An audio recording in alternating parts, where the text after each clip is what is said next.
കഴിഞ്ഞ ലോക്സഭയെ അപേക്ഷിച്ച് ദേശീയ ജനാധിപത്യ മുന്നണിക്ക് നേരിയ ഭൂരിപക്ഷം മാത്രമുള്ള ലോകസഭയാണ് ഇപ്പോൾ ഉള്ളത്. അതുകൊണ്ട് തന്നെ 293 പേരാണ് 545 പേരുള്ള പാർലമെൻറ്റിൽ NDA ഗവൺമെൻറ്റിനെ പിന്തുണയ്ക്കുന്നത്. ഈ നിയമം ഒരു രാജ്യം ഒരു തിരഞ്ഞെടുപ്പ് എന്നുള്ളതിനകത്ത് സംസ്ഥാന അസംബ്ലികളുടെയും പഞ്ചായത്തുകളുടെയും തദ്ദേശ സ്ഥാപനങ്ങളുടെയൊക്കെ തിരഞ്ഞെടുപ്പ് ഒരുമിച്ച് നടത്തണമെങ്കിൽ പാർലമെൻറ്റ് മാത്രം ഇത് പാസ്സാക്കിയാൽ പോരാ. തീർച്ചയായിട്ടും പാർലമെൻറ്റിൻ്റെ ഭൂരിപക്ഷ അംഗങ്ങൾ ഹാജരാകുന്ന ഒരു ദിവസം വേണം ഇത് വോട്ടിനിടേണ്ടത്. ആ ഭൂരിപക്ഷ അംഗങ്ങൾ എന്ന് പറയുമ്പോൾ ആകെയുള്ള ലോകസഭയിലെ അംഗസംഖ്യയിലെ ഭൂരിപക്ഷ അംഗങ്ങൾ. ഭൂരിപക്ഷ അംഗങ്ങൾ വന്നിരുന്ന് അതിൽ 2/3 വോട്ട് അനുകൂലമായിട്ട് വരണം. അപ്പോൾ 2/3 ഭൂരിപക്ഷം ഇല്ല, കേവല ഭൂരിപക്ഷമേ ഉള്ളൂ. TDPയും ഒക്കെ പിന്തുണയ്ക്കുന്നുണ്ടെങ്കിൽ പോലും യഥാർത്ഥത്തിൽ കേവല ഭൂരിപക്ഷം കൊണ്ട് കിട്ടില്ല. 2/3 മെജോറിറ്റി വേണം.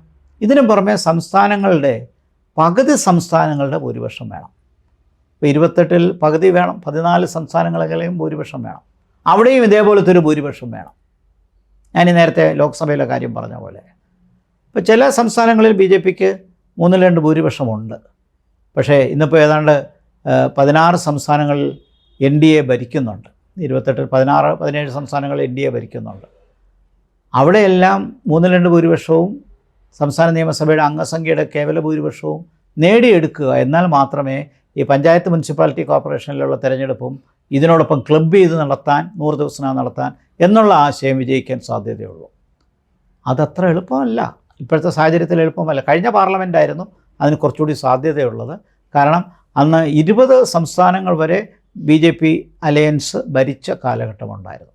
അതിൽ നിന്നൊക്കെ കുറച്ച് മാറ്റമുണ്ട്. ഭൂരിപക്ഷ സംസ്ഥാനങ്ങളും BJP ഭരിക്കുന്ന മുന്നണിക്കാണെങ്കിൽ പോലും അതുകൊണ്ട് എല്ലായിടത്തും 3/2 ഭൂരിപക്ഷം സംസ്ഥാന നിയമസഭകളിൽ കിട്ടണമെന്നില്ല. പാർലമെൻറ്റിലും ഇത് ബുദ്ധിമുട്ടാണ്. അതുകൊണ്ട് ഇത് എങ്ങനെ ഇത് ഓപ്പറേറ്റ് ചെയ്തെടുത്ത് പാസ്സാക്കും? മറ്റ് പ്രതിപക്ഷ പാർട്ടികളുടെ പിന്തുണ നേടാൻ കഴിയുമോ? സമവായമുണ്ടാക്കാൻ പറ്റുമോ? ഈ സമവായത്തിൽ കൂടി മാത്രമേ നടപ്പിലാക്കാവുള്ളൂ എന്നുള്ളതാണ് അതിൻ്റെ ഒരു ജനാധിപത്യ സ്വഭാവം. അപ്പോൾ മറ്റ് പാർട്ടികൾ, പ്രധാനമായും ഇന്ത്യ അലയൻസ് എന്ന് പറയുന്നതിന് കോൺഗ്രസ് നയിക്കുന്ന പ്രതിപക്ഷ സഖ്യം, അവരിതിനെ എങ്ങനെ പിന്തുണയ്ക്കുന്നു എന്നുള്ളതാണ്. ഇപ്പോൾ കോൺഗ്രസ് വ്യക്തമാക്കിയത് ഇത് അവരെതിർക്കുമെന്നുള്ളതാണ്. സ്വാഭാവികമായും CPM-ഉം എതിർക്കും, മറ്റ് ചില പ്രാദേശിക പാർട്ടികളും BSPയും എല്ലാം SPയും എല്ലാം സമാജ്വാദി പാർട്ടിയും എല്ലാം എതിർക്കുന്നുള്ളത് ഉറപ്പാണ്. അപ്പോൾ അങ്ങനെയുള്ള സാഹചര്യത്തിൽ ഇത് പാർലമെൻറ്റിൽ പാസ്സാക്കിയെടുക്കാൻ ബുദ്ധിമുട്ടാണ്. അതല്ലെങ്കിൽ പ്രതിപക്ഷ കക്ഷികളുടെ പിന്തുണ കുറച്ച് പേരുടെയെങ്കിലും NDA അലയൻസിന് അനുകൂലമായിട്ട് വരണം. അങ്ങനെ വന്നാൽ ഇത് പാസ്സാകും എന്നുള്ളത് സംശയമില്ല.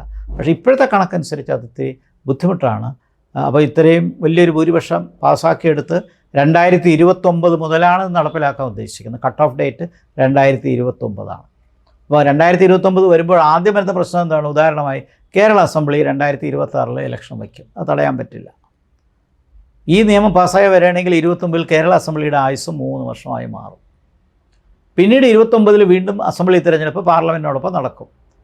അന്ന് നടക്കുമ്പോൾ 2 വർഷമോ 3 വർഷമോ കഴിഞ്ഞ് ആ ഗവൺമെൻറ് പരാജയപ്പെട്ട് ഒരു അലയൻസ് ഭരിക്കാനില്ലെങ്കിൽ ഒരു ഇടക്കാല തിരഞ്ഞെടുപ്പ് വന്നാൽ ഞാൻ നേരത്തെ ചൂണ്ടിക്കാണിച്ച പ്രശ്നങ്ങളുണ്ടാകും. അതിരിക്കട്ടെ, ലോജിസ്റ്റിക്കൽ ഇഷ്യൂസ് അവിടെ നിൽക്കട്ടെ, അത് ഞാൻ നേരത്തെ ചൂണ്ടിക്കാണിച്ചതുകൊണ്ട് ആവർത്തിക്കുന്നില്ല. പക്ഷേ ഈ 2/3 മെജോറിറ്റി, കേവല ഭൂരിപക്ഷത്തിനപ്പുറമുള്ള ബഹുഭൂരിപക്ഷം കിട്ടുക എന്നുള്ളത് അത്ര എളുപ്പമല്ല. അതുകൊണ്ട് തന്നെ ഭരണഘടന ഭേദഗതി ഇതുമായി ബന്ധപ്പെട്ട് 18 ഭേദഗതികൾ വേണമെന്നാണ് കണക്കാക്കപ്പെടുന്നത്. അത് കാരണം ഇതിനകത്ത് പഞ്ചായത്തുകൾ കൂടി ഉൾപ്പെടുന്നുണ്ട്, ലോക്സഭയുടെ ബന്ധപ്പെട്ട വകുപ്പുണ്ട്, സംസ്ഥാന അസംബ്ലികളെ ബന്ധപ്പെടുത്തുന്ന ഭരണഘടനാ വകുപ്പുകളുണ്ട്. ഇവയിലെല്ലാം മാറ്റം വരണം. ആ ഭരണഘടനാ മാറ്റങ്ങളെല്ലാം ഇത് ഭൂരിപക്ഷത്തോടുകൂടി പാസ്സാകണം. ഇതിനപ്പുറം തീർച്ചയായിട്ടും ഇത് കോടതിയിൽ കേസെത്തുന്നുള്ളത് ഉറപ്പാണ്. അപ്പോൾ കോടതി ഇതിനെ ആൻറ്റി ഫെഡറലായിട്ട് കാണുകയും രാജ്യത്തിൻ്റെ മൗലിക തത്വമാണ് ഫെഡറലിസം എന്നുള്ള ആശയമുള്ളത് കൊണ്ട് ഇത് ഫെഡറലിസത്തിന് ദോഷം ചെയ്യും എന്ന് പറഞ്ഞുകൊണ്ട് സംസ്ഥാന നിയമസഭകളുടെ കാര്യത്തിൽ ഇങ്ങനൊരു നിയന്ത്രണം കൊണ്ടുവരാൻ പറ്റില്ല എന്നൊരു വാദഗതി കോടതി എടുത്താലും പ്രശ്നമാകും. അപ്പോൾ ചുരുക്കത്തിൽ ഇത് പാർലമെൻറ്റ് പാസ്സാക്കണം, സംസ്ഥാന നിയമസഭകളിൽ ഭൂരിപക്ഷ സംസ്ഥാനങ്ങൾ പാസ്സാക്കണം, പിന്നെ ജുഡീഷ്യൽ സ്ക്രൂട്ടിനിയും വേണം.